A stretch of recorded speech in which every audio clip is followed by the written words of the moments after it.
real conversations, and some hard truths. Gangs, drugs, and guns. Giving a voice to those willing to sacrifice. We have stories that need to be told. We have lessons that need to be taught. Protect and serve. Welcome to The Quiet Professional. Hey everybody, welcome back. Nathan Rome is with you. Today, we are going to talk about police reform and standards. For that, I have two people here from the Coalition for Canadian Police Reform, Vice President Michael Federico and Treasurer John Lille. Give a little bit of background on each one of them. Mike is a retired deputy chief from the Toronto Police Service with over 50 years of policing experience between public service and private sector. Michael obtained a Bachelor of Applied Arts in Justice Studies from the University of Guelph and a Certificate of Management from the University of Virginia. Today, in addition to being with the Coalition, Michael is a member of the Canadian Association of Chiefs of Police Use of Force Advisory Committee. And John is a founding member of the Coalition and previously served as a police commissioner in the city of Edmonton. He is a retired anesthesiologist, but continues as a clinical professor at the Faculty of Medicine and Dentistry at the University of Alberta. So welcome to both of you. Thank you for having us. Thank you, Nathan. Nothing like trying to say anesthesiologist. I had to practice that, make sure I didn't screw that up at the beginning. Oh, you got it perfect. We got to throw in the hardest words. And most of the guests I have on here are in some government body. So it's always like some long drawn out organization they work for. So I always try not to screw those up. But right. I think we're doing okay here to start. So welcome to both of you. And I think this is going to be a very important discussion. Obviously, it's stuff that's on the tail end of some things that have happened in the last few years, but talking about police reform and standards, I'd like to see some standards and some things change. So you guys have some different ideas and let's get into that. So when we're talking about the Coalition, can you give us a little bit of background on the Coalition and then tell us why now and what the vision of this is?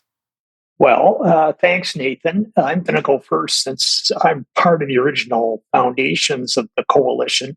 After I finished serving as police commissioner, things were sort of quiescent for me on the policing front. But then along came COVID and, of course, the George Floyd murder. And that's really what instigated three of us. Kelly Tamakla was also a member of the Edmonton Police Commission.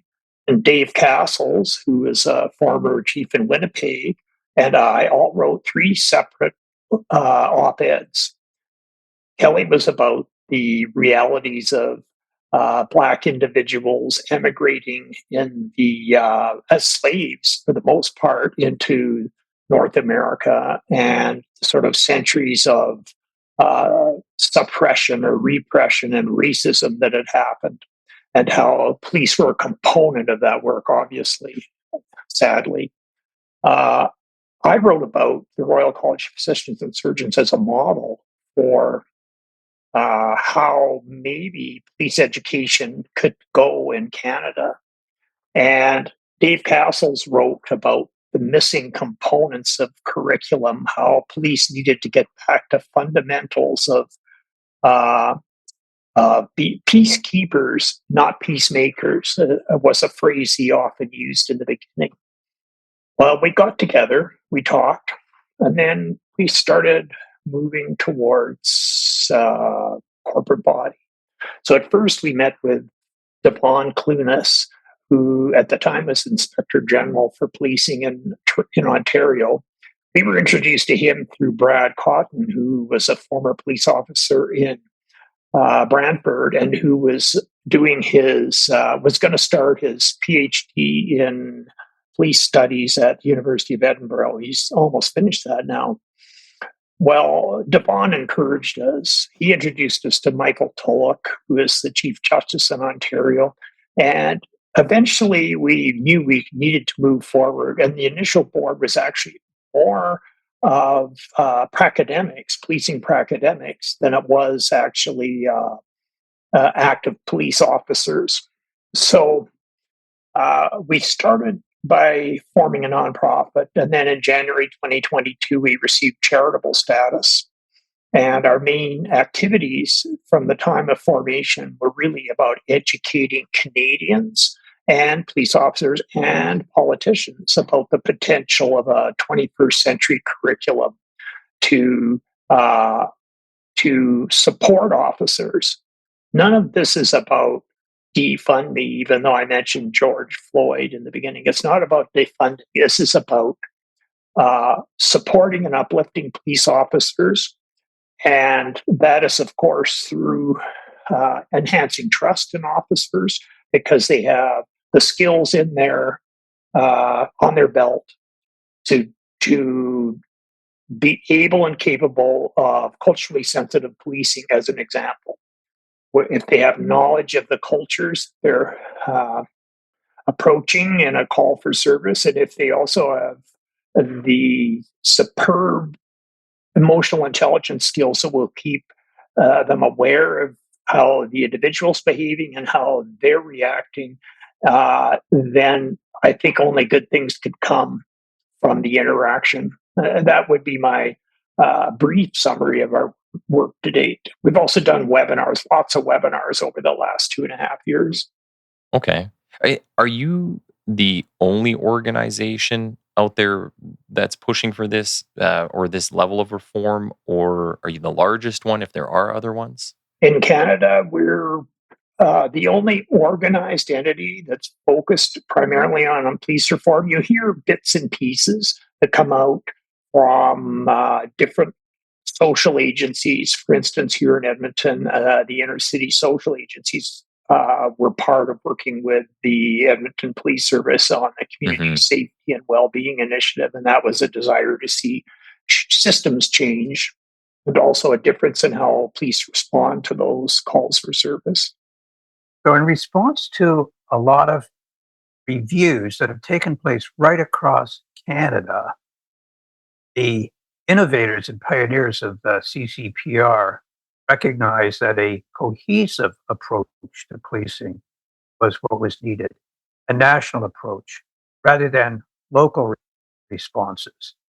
Now, interestingly enough, it's the nature of Canada that we have divided responsibilities and authorities between the federal government, the provincial governments, and territories. And in policing, and this is an important component for people to appreciate, and it's appreciated by the coalition, that the federal government can pass laws and develop public policy that serves Canadians. The actual delivery of that service, the administration of Hmm. that service, is a provincial and territorial responsibility. And these are distinctly and scrupulously adhered to in our relationships between governments. One calls them constitutional authorities, started, of course, with the British North America Act and was continued under the Charter of Rights. The point of which is that the the recognition that a pan Canadian approach to police reform was what was considered missing. And while many of the provinces and the territories have started versions of police reform across the entire spectrum that that word might connote, what was lacking is a pan Canadian approach. And the coalition felt that it could initiate a movement to fill that gap, bridge that gap. And so its efforts have been directed now at creating this understanding amongst Canadians, but also amongst police officials, that a standardized Yeah. national approach to some aspects of policing, in this particular case, we're talking about police education, would benefit Canadians as a whole. So if I can speak just a couple of local examples that have national implications. So John mentioned policing particular communities, African Canadian communities.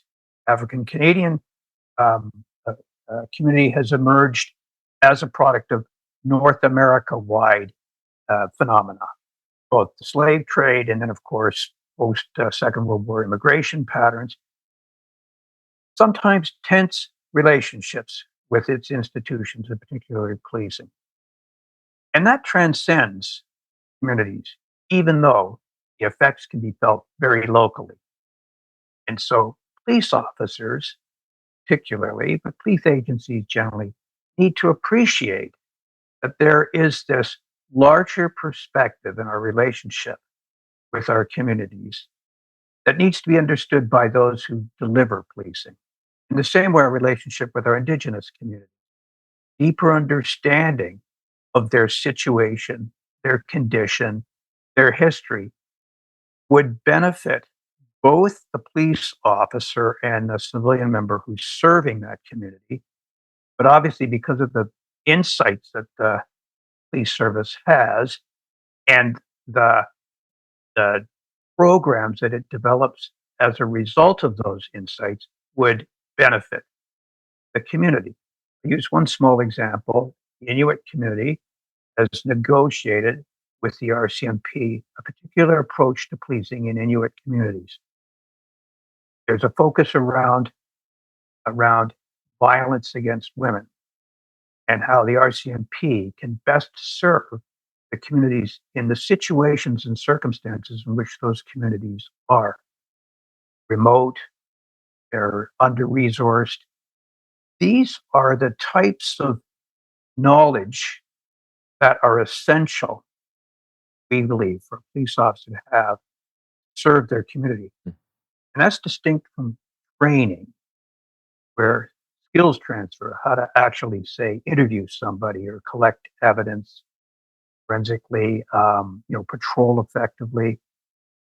Distinct from those skills is education. Why are we there in the first place? How best can we serve a community that has had a particular experience in the Canadian context? Yeah. So helping police officers become fully informed about these situations in which the officer will find themselves in will better prepare the officer to deliver the service with compassion, with empathy, and effectively. So these are the types of initiatives. And if you let me just say one more thing, John mentioned our reforms are not meant to dismantle or disassemble policing. It's not meant to radicalize in terms of oversight, discipline, and supervision. The provinces have exclusive jurisdiction over those responsibilities, and they work with their local communities and their local police services to develop what in the local community's mind is the best approach to that. Coalition is focusing more on setting knowledge standards that can help police officers deliver in the context and under the structures that exist in the territories and the provinces and the Indigenous communities that have their own policing. So, yeah, with that, and just to clarify, so at what point in someone's career does the coalition kind of come in? So, is this we're looking to send people to like all police basic training will be at this national center, or like we were saying, kind of offline, Mike, it's prepping people to apply to policing, and then leadership development down the line. So, where exactly does the coalition fit in this whole, I guess, career path that somebody might take? So I'm going to answer part of that question, and I'm going to ask Mhm. John to join me. Um, as I indicated at the beginning, I'm relatively new to the coalition as an actual member. But my exposure to the coalition, of course, predated my membership. I was aware that the coalition was having a deep discussion about the professionalization of policing. And in that context, they were talking about academic educational credentials, what knowledge people need or should have to be police officers. And they started thinking about when would that knowledge best be be obtained. Sorry. Okay. And the general consensus was before they become police officers. So the focus started to turn to preparing those who want to become police officers, have this level of education that Canadians believe police officers need, and police officers believe they need, but also those who want to advance in the organization to leadership positions also would benefit from an education that prepares them to understand the responsibilities of leadership. And so the coalition has started to focus on preparing people to join and then preparing those who are serving to become leaders, to join the leadership. So I would say that it's still kind of preparing people to enter into some aspect of policing, either to get on the job Okay. or to advance in leadership. John can help fill that out if he can. I recall former Senator Vern White, who just recently left our board. He's still an advisor. He's very familiar with the system of policing in Finland, which is where his wife originates and where he's returned since he retired from the Senate. In Finland, there is a understanding that you gain knowledge in the course of your work as a police officer. They have a requirement for initial studies, whether it's a degree or diploma, to enter. But there is a Finland system of training in advance of joining a police service. In Finland, trust of officers is very, very high. And that's equated to probably the training program. And there's no trouble recruiting officers because they're held in high regard in the public. That is to say, if trust is up, then people are probably going to say, hey, that could be a career for me. The reality in Canada is that the 6 months, which is the maximum we see, would be the RCMP depot training period. It probably isn't enough to deliver the goods on the knowledge that officers need in the 21st century. And Mike's really described that quite effectively. In Manitoba, and I'm sort of skipping around here a little bit, Devon Clunas took on a consulting job, quite an extensive one, for the Solicitor General in Manitoba to review the curriculum. And he presented his report last fall, and in it he described the need to improve the education. But he didn't say that there should be a degree level of entry. And subsequently to that, Doug Ford, with the consent of the Ontario Association of Chiefs of Police, dropped the rule in the new Policing Act requiring some post-secondary training. So the circumstance has changed, and no longer could a degree entry, for instance, be expected. And so really it's a matter of progression of abilities and skills, very much tempered by the knowledge and experience on the street, that can result in a better police officer. And ideally, I would say one with a degree in a period of time, whether that's 7 or 10 years. So one of the things that maybe I would mention at that is, yeah, like I've trained some recruits here in Edmonton. We have the Army base right next to us, and we get a ton of people who jump over from military. Lots of them start out, get in when they're 17, right? Parents sign off. You're very young. You go off and you can get a whole life experience, travel the world, interact with people from every walk of life. And then you can come into policing. Well, you maybe never obtained a degree in there. Whereas we have some people who come out of high school, continue with education, still live at home with their parents, maybe don't interact with the public quite to the same extent, and then get into policing because they look good on paper. Is it necessary to have this education component? We see it in promotions too. You get certain scoring for having a certain level of education. And every year it always comes up. Is this necessary? Should we give people more points because they got an extra degree?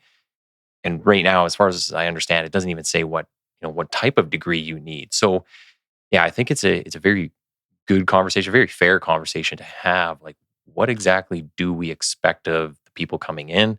Minimum standards we're trying to set, and if we can back it up with some data, some stats, I think that's always good too. So go ahead there, Mike. So it's always a balance. The uh, uh, foundational knowledge can often inform the person's experience, life experience. So the 17-year-old who joins the armed forces and is sent overseas, they get some life experience in terms of encountering diverse communities, but their culture is associated to the institution of defense. And defense also necessarily has to prepare the person for combat. Hmm. Policing is distinct. So a life experience from the military can be an asset, to, no question about it, life experience, plus working in a disciplined, regulated institution. But policing is now understood, particularly in Canada, to be a service where we're not at war. We're not in a combat situation. Hmm. So preparing our members before they become police officers is an important investment. One of the effective ways, and I think the research is very persuasive here, not convincing, a post-secondary school education, and at least on a theoretical basis, start to expand people's horizons, start them thinking about what it is to be a public service, what knowledge they need, prepares them to understand what how complex our society is and what knowledge and therefore then what skills, what knowledge they need and what skills to obtain, provide that kind of policing. Now, interestingly enough, policing is one of the very few regulated professions that doesn't require post-secondary school education as an entry level. Correction services do. Become a corrections officer and a parole officer in a university degree. Many social work agencies and institutions need, at the very least, an undergraduate, if not a master's. Nursing, accountants, engineers, all of the professions, law, require the applicant have a foundational education because it's believed that that's a necessary component based on evidence and research. So the coalition's work is trying to understand that in a way that can help police agencies determine whether or not that is a necessary component to policing. I think the coalition almost universally is of the view that it is necessary. Many of our contributors have done the research Hmm. that demonstrate, again, compelling research, if not convincing research, the post-secondary school education enhances the person's ability to interpret life experiences in a way that can be applied in public service to the benefit of the community. Yeah. So these are the things we're working on. Um, the coalition, since I've been now associated with it, has now transitioned into an actual effort to create what we understand can be this national center of excellence. We're going to call it the National Center of Police Excellence. But it really is a center of learning, of knowledge, of academic research, and certification. John mentioned earlier the Royal College of Physicians and Surgeons is one example. There are others, but that's a very strong example of where professionals, including, I think, every specialist in medicine in Canada, has recognized the need for these national knowledge standards that a person entering into that profession must have before they can practice medicine. Entire spectrum. And John, correct me if I'm wrong, I was pressed to hear there's 68 specialties in Canada. John represents one of them. Mhm. Each one of these specialties have established competencies, knowledge competencies that persons entering medicine must have.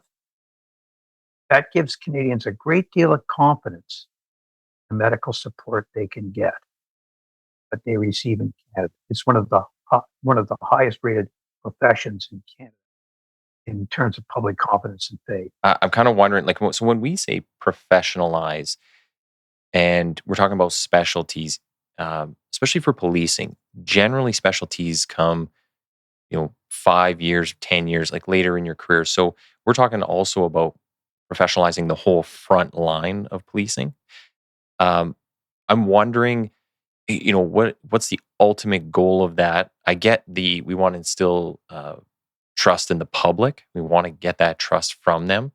But is this so by professionalizing it, are we looking to reduce uses of force? Are we looking to, I don't know, have less injuries or less complaints? Or what exactly does the professionalization of it, what's it going to do on the tail end, and what we're looking for? Like, how are we getting that trust? What are we fixing in the middle part, I guess?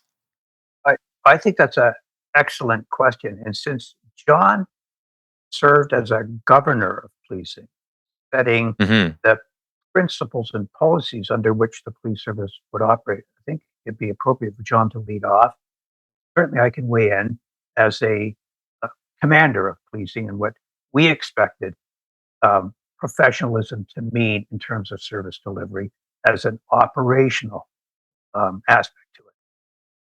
And for John, just before you do answer, I'm looking for that answer, but also by professionalizing, are we looking at reducing the number of boots on the ground? So would this actually go to less people being police officers, and then, I don't know, maybe we have something in between there, like peace officers or whatever they're going to be called? Well, let me answer that second question first, Nathan. Mm-hmm. I would say that we don't have an opinion on how many boots on the ground. That depends on a lot of factors beyond education. But I would say this, that whatever number of boots are on the ground, they will benefit from a gradual change towards professionalization. In the 90s, the nurses were registered nurses. They had typically 2 years of nursing school, and then they became registered nurses. And then along came a proposal, I think it was from the Canadian Nursing Federation, that there should be a baccalaureate preparation of nurses to enter practice in the year 2000. And as a consequence, they became fully professional because the licensure and the regulation, the investigations and hearings were all in place, along with the process of good education, continuing review of the education, the quality of the pedagogy, the instructors. Universities took over police training nurse training, and it moved into the away from the hospitals themselves.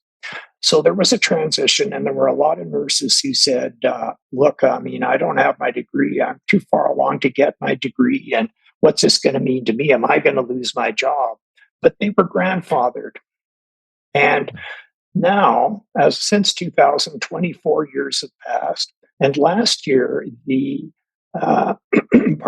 faculty of nursing at the University of Alberta published a study where it was a good methodologic study that compared the quality of nursing care before and after the requirement for a baccalaureate degree for new grads. And there were marked improvements in the quality of care.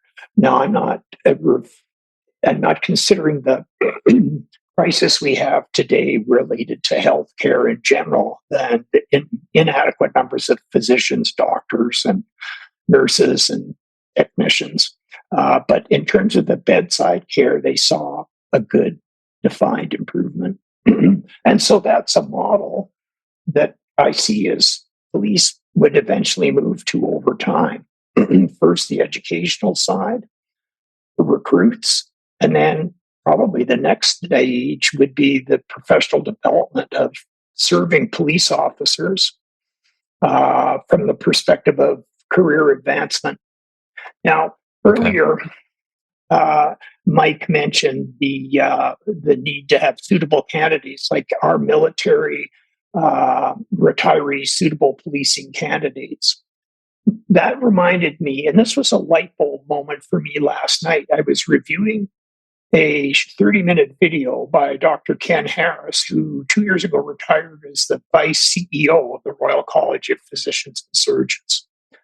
And he was asked a question about the suitability of candidates, like what happens in the course of a medical student's training. And he said, well, there's always checkpoints. The supervising physician is always looking at the suitability of the medical student or the suitability of the resident in their chosen area of work. And there's a vested interest in getting them through because it's an expensive process training a new physician, first the med school, then the post-grad training. That doesn't mean they'll put anybody through to the point where they're caring for patients, but without the competence, because there's very careful competency assessment. I remember when I was a young staff member, there was a new resident who came along and he just couldn't cope with anesthesiology. And so he moved on into psychiatry and he's served an eminent career in psychiatry since. So that's the sort of thing we have to be cognizant of. And I think for military guys, sure, they're perfect for policing, but they need to have elements in their new police training, education, I should say. Mike doesn't like the term training. They need to have educational components that enhance their emotional intelligence, that enhance their understanding that they serve the public, because no longer is it us versus the enemy. Now it's us together as citizens and police. So I would add that you would expect to see changes in the actual police encounters, reduced use of force, greater community satisfaction, greater individual satisfaction. There is a correlation now established through much research that a well-educated police officer, I would say public servant generally, but a well-educated police officer, civilian member of a police service, less likely to encounter resistance, dissatisfaction, confrontation. There's evidence to show that because they're well prepared, better prepared at the very least, to deal with the complexities of the situation as the situation arises. So, great emphasis now on these use of force and employing de-escalation. Those de-escalation techniques are also informed by the officer's ability to understand how those de-escalation techniques are going to work and apply them effectively. That's the knowledge. Training part is to engage in a particular activity that's associated to de-escalation. So train the police officer to use a calm voice, for example. Train the police officer to maintain distance. Train the police officer to use certain words to avoid trigger words. That's the training. Why is it that these techniques are likely to work? That's education.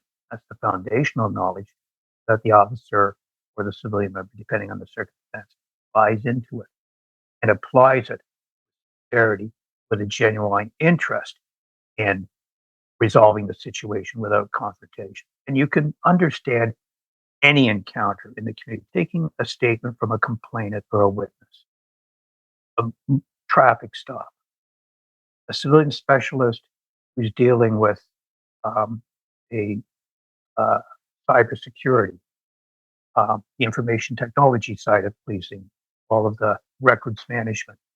We have thousands and thousands of encounters every day where a person is asking for access to police records, or perhaps asking for a records check on themselves for employment purposes. They're dealing with a police official. Sometimes those situations can be stressful for the individual. So preparing our police service members with knowledge and understanding of how that exchange can be understood can then help the police official deliver that service in a reassuring way, in a way that the member of the public walks away feeling that they got value out of that exchange, even if they didn't get what they want. I'll give you one example. Yeah. People go for criminal records checks. Sometimes we need to take fingerprints. I can tell you, having fingerprints taken by a police service for comparison purposes can evoke all kinds of emotions in the moment. Person knows it's necessary. I want to be either a volunteer or get a job. But now the state is capturing from me some very personal information that can create some stress. To the members of the police service who are taking the fingerprints, an understanding of how that can affect the person's sense of security, how it can raise anxieties, and respond accordingly. So this is where Hmm. preparing our people through education can, in fact, affect some of those objective measures you talked about. Encounters with people where our public satisfaction surveys improve, reduced confrontations or potential confrontations, reduced anxiety about an encounter with a policing official, either a police officer or the institution itself. So there is research that shows a strong correlation. And of course, there's research advocates who will tell you that this is foundational and you will see improvements in these areas. The coalition is interested in understanding and knowing all of this, all these aspects to policing. One of the things that because we have people express that to us sometimes. They say, well, "Why are you taking a picture of my license?" or "Why are you recording this?" And I say, uh, "You know that Apple and Microsoft own 99% of this already. They know what you're thinking before you think it. They know what you want before you want it." So, as looking back decades ago, before all computers were everywhere and in our and owned us, I could see that being more the case. But nowadays, I think people don't realize, like, one, the state doesn't really have the money or the people or the resource to spy on you. They barely can do it to the bad guys. So we're struggling there. But I just like some of the arguments. This is some of the stuff we deal with on the street. It's a very real concern that people have, but it's like, how do you talk to them about these things? I usually try to use humor. So, but yeah, I can see like the need for professionalizing something. So far, it sounds like it's a lot of the soft skills. So it's the talking, the emotional intelligence, and relating to people. When you're talking about the national standards, is there any hard skills in there? Are we looking to say we have one use of force continuum? Because I think everybody pretty much uses the same, if not very small differences. Is it like same standards in driving and firearms? So, yeah, go ahead, John. Whichever one wants to take this one. Well, I think Mike should answer most of this, but I want to say first, one of our board members is Nancy McNaughton, and she is an associate professor at the University of Toronto, and she's been doing healthcare professional training as well as police mental health scenario training for some decades. And I once used the term soft skills. Hmm. And she said, no, she said, these are not soft skills. These are important skills. So everybody, I think, knows that soft skills are like software and hard skills are, ingrained and learned and basic to the function. But in her mind, the soft skills, the AI, so to speak, needs to be capable discerning nuances and making gray decisions as opposed to black and white decisions. Over to Mhm. you, Mike. So, Nathan, if I could take that question and just add a dimension to it, instead of making a distinction between the two terms, soft and hard skills, rather talk about how the coalition wants to approach understanding the spectrum of knowledge and skills public servants, in this case, policing, ought to have. And I use public servants as an example because I think there's a bit of a universality to some of the concepts we're discussing.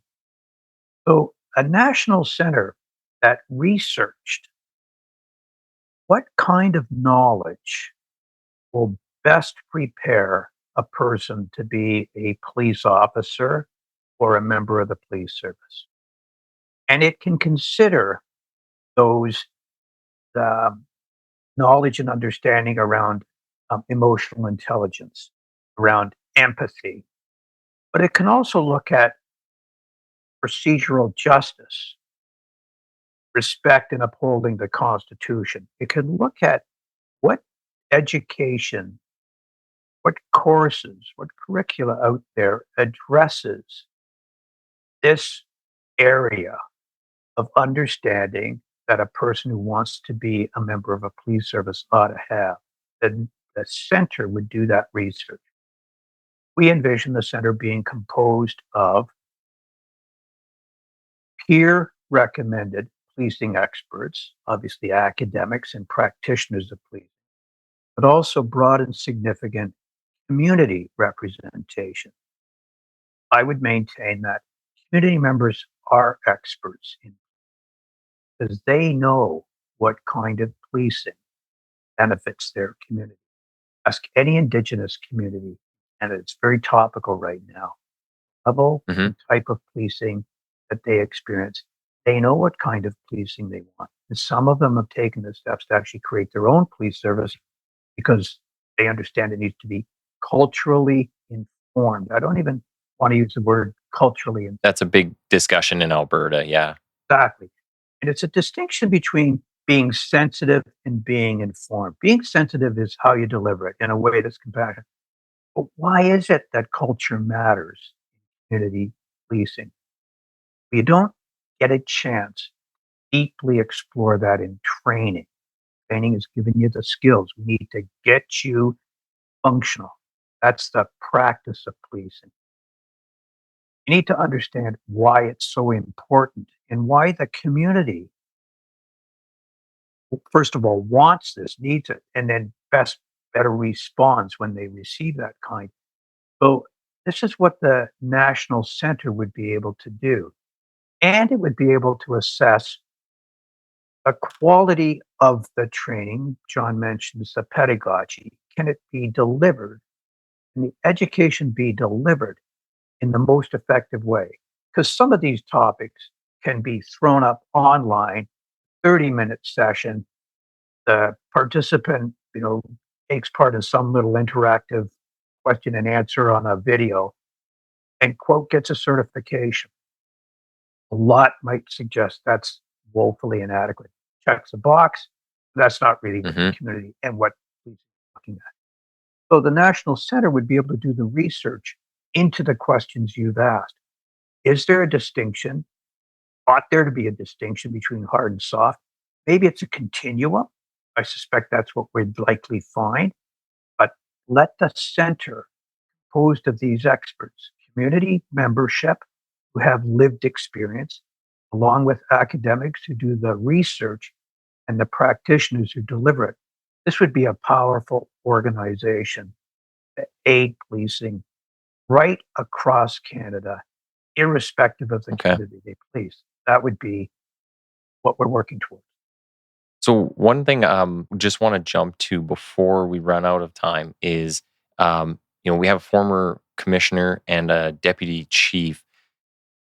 And in your times when you were overseeing policing, was this stuff possible at all? And I guess my question is, why now, right? And is it easier to make change from outside the organization or within? Uh, so it's a lot of timing, it's a lot of positional authority, I guess. But you know, I see this with like a lot of consulting stuff. It's like people have a lot of good ideas once they're outside the organization. So was it not possible to do this while you were a part of those organizations? Are there certain barriers when you're inside as opposed to outside? Kind of what are your takes on that? Okay, I'll do a quick. It is difficult to do it while you're immersed in the organization because of the Mm, pressure to deliver the current mandate. And the pressures are immense because the community is looking for an immediate response, usually to situations that have arisen in the moment. So we think about, for example, protest movements that have emerged across North America, but particularly that requires an immediate response. That's like the fire department. It arrives on the scene of a fire. Fire prevention is not its priority at that point. Fire extinguishing. So there's immense pressure on the practitioners of policing to deliver on what the community wants in that moment. At the same time, practitioners of policing recognize we need to think about the future of policing. This is why we then start to work with our our advisors and our and the people who study. Now, I don't want to presume to answer for police governors, but I've worked very closely with police governors, so I know John has a thought on this as well. just as we're going to you, John, I just do want to follow up on Mike's point real quick, just saying policing is a lot of chasing one crisis to the next. And it is very, if not extremely hard to get ahead.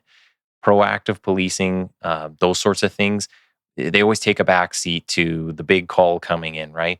So that is something that I've talked about a lot on here. So it is a good point. I think that's one of the pitfalls that policing is experiencing, especially right now, especially with the last few years going on. We've been on our heels for everything. We have not been educating the public enough, and it has to be continuous too. It can't just be one and done and online courses or whatever. It's got to be like every day, all day, educating people. Like we're out there, we're doing these things. This is why we do these things. This is why we talk to these people. So go ahead, John. Transformation is difficult. It doesn't matter whether the environment is public service or private business. It's very hard to achieve, according to the literature, transformational change that isn't driven by some external force. Hmm. So, for instance, in the case of nursing that I described earlier, I think that external or semi-external force was the Canadian Federation of Nurses. The in the case of policing, Mike has very ably described the complexity of day-to-day, requirements. You need time away to get strategic. You've got to be out of that milieu. You need separate time. What we need to accomplish can't be side of desk. It has to be front of desk. And so, in a sense, the establishment of the National Center for Policing Excellence will put in place people who, at the center of their desk, have the redevelopment, the enhancement, the research for curriculum that ultimately would lead to not just better trained officers, but also nationally certified officers so that they can go to work anywhere, just like doctors and nurses can go to work anywhere. There's a local environment that they need to understand, local regulations, and then they're good to go. Okay. I'd like to tell a little story. And this is from one of our early board members. Rob Davis is still the first Indigenous police officer for a municipal police service, Brantford, Ontario. And he told us as a group that there was an amazing fact that Indigenous police services, their officers use less degrees of force than is the case in the municipal setting. And so the question obviously is, why would that be? He said, because they're policing in the very communities in which they live and in which they are part of. They would never live it down if they shoot one of their brothers dead, for Mm. instance. So there is this great impetus to de-escalate, to talk, to discuss, to cool things. The extension to that is the another true story about women in policing, which is that women use less force. They're smaller, they're less powerful, so they can't just rely on the physical restraints potentially. You may have that evidence at your fingertips. I don't, Nathan, but I do understand that there's been a pretty well documented difference in use of force between women and men police officers. Yeah, Craig Bennell I think he's with the U of Ottawa. So he talks about that. So they use less force for the reasons you stated, but they use higher level of force when they do like they jump straight to higher levels of force when they use it. So it kind of sometimes you can run into some issues with that. Sometimes it works out better. Yeah, no, you know what? I think those are fair answers. There is a lot more to discuss. I know one of you has a hard out here, so I just want to make sure we give you time here at the end to say kind of where's the program at right now, with going from kind of the idea stage, I guess, to getting a green light to go ahead. So where's it at right now? And then if you guys can tell us where people can follow you and your work, either individually or also with the coalition. Well, I'll answer the first part of that question. So in February, after a webinar hosted by the C-CPR that looked at the professionalism of policing and why aren't we there yet, consensus that was attended by over 62 or 63 participants, a very large participation in the webinar. General consensus was let's be practical about this and form a working group. I'm proud to say that a working group has been established of 40 people who represent a broad, diverse spectrum of Canadian society. We have people who represent Indigenous organizations, Pan-Canadian, Métis, Inuit, First Nations. We have individuals who represent people who have lived experience with addictions in health. We have people who represent people of color and gender diverse backgrounds. We also have a sizable representation from academia, community members at large, and at least 2 active chiefs of police, along with police observers, who are now working on refining this concept of a national center, prepare a proposal for support from the federal government. So that's where we are in terms of practical response to the issue today. John can talk about the coalition generally, and I really do enthusiastically invite an answer to your question about how do we learn more about the coalition. Well, Nathan, the coalition, we put on at least 6 webinars each season, fall to spring. And I've got the first one almost in the bag, which will be September 18th. Okay. It's going to be Brad Cotton, who I mentioned earlier, is completing his PhD related to trust in policing at the University of Edinburgh. But he's going to be discussing with Ritesh Kotak. Both are former police officers, by the way. Ritesh might be familiar to you because he's often on CTV and more recently CBC discussing cybersecurity issues. Well, now we're going to talk about artificial intelligence. So the question will be, how does artificial intelligence offer an opportunity for a police officer to gain efficiency or capability in his or her daily work? But also, what are the things they got to watch out for, whether it's hallucinations or criminal elements infiltrating AI, for instance? So we've got 2 experts, and I'm asked Devon Clunas if he'll be the moderator, and hopefully we're going to have a great webinar on September 18th. Yeah. So we'll be marketing that pretty soon. And I'd invite anybody to come to the website of the C-CPR, and you just have to type in those initials, C-CPR, or Coalition on Canadian Police Reform to learn much more about the organization, who its board members are. And John mentioned how diverse the board members are, including 2 Indigenous members, one from the Inuit community and one from First Nations. The initiatives that the coalition has undertaken, and learn a little bit more about the National Center of Police Excellence. Thanks for your interest. Yeah. And they can sign up as members. They can sign up as members, or they can donate, or they can just subscribe to the newsletter. They can also check out our YouTube channel at Coalition CPR. And if they go there, please subscribe. Yeah, I'll remind everybody, make sure you subscribe. Go check out the ideas, right? So get informed, get educated, and make your own decisions, right? So I'll have those up, the website, the YouTube channel, in the episode description when I get this up. Yeah, we're right on time. So we'll have to talk again, but I want to say thank you to you guys for coming on today. Hang on the line for 2 seconds, and I will say bye offline.